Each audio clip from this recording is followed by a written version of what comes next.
Hello mga boss! Welcome again! So ngayon, ito na ating number 5 na unboxing. So kita nyo naman, ang laki ng box natin, no? Galing po siya sa SM, pinadala po sa atin. So, ang tatak po niya is Panasonic. Ang original po talaga dapat na bibilhin namin is TCL. Pero, yung nadaanan ko to, parang kakaiba yung nararamdaman ko, no? So, buksan na natin, huwag natin patagalin. Bukas na pala to. Ginaganyan lang. Hindi na kailangan ito. Yeah. Kasi malapit na po dumating yung... Tinataas lang yan, baby. Oh, Oh, siyempre, paano mo matatakot? Ganyan na?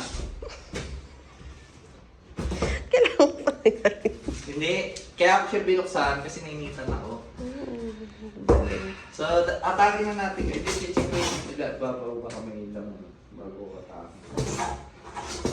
So, ito na po yung ating washi. Papakita ko sa inyo guys. Iangat ko na. Big reveal. Washi reveal. Ang galing mo. Yan. So, ito na yung ating washing guys. Sabi nila pag gagamitin, kailangan tanggal po sa ano ha. Yung pinapatungan nito. Yan. Pakita mo yung harapan natin. Yan. So ito, ang kagandahan nito guys, may low pressure to. So kahit na mahina po yung tubig, kumbaga hindi mahihirapan yung washing natin, no. So meron kasing low pressure, merong high pressure lang. Hindi mag-error. So hindi siya mag-error kahit na mahina yung tulo. Since nandito tayo sa first part, deep well po kasi gamit dito, hindi ganun kalakas yung yung tulo ng tubig. So meron siyang low pressure. And then ayan, kung makikita nyo, 'di ba? Napakaganda. So ito yung loob natin. Ito natitiklop guys. Natitiklop. Ayan, natitiklop siya.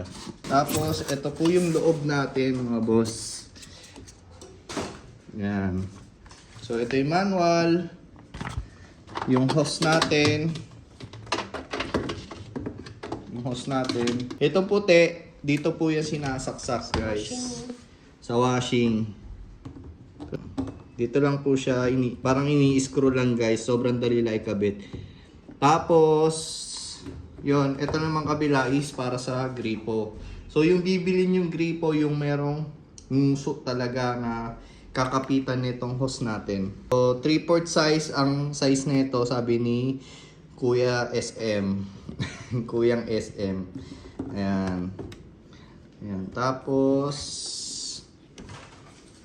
ayan, by the way guys, 7 kilo na po yung kaya po ng ating washing. Usually yung mga mas mura is nasa 6.5 lang siya or 6 na kilo.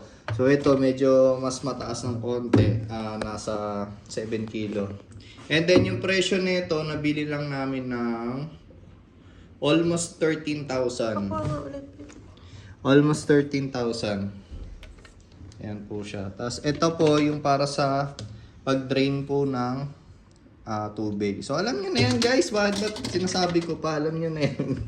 Gusto ko lang ipakita itong washing namin dahil malapit na is gagamitin namin to pag dumating na yung sampayan tsaka yung mga hanger na in-order namin si Sheffy.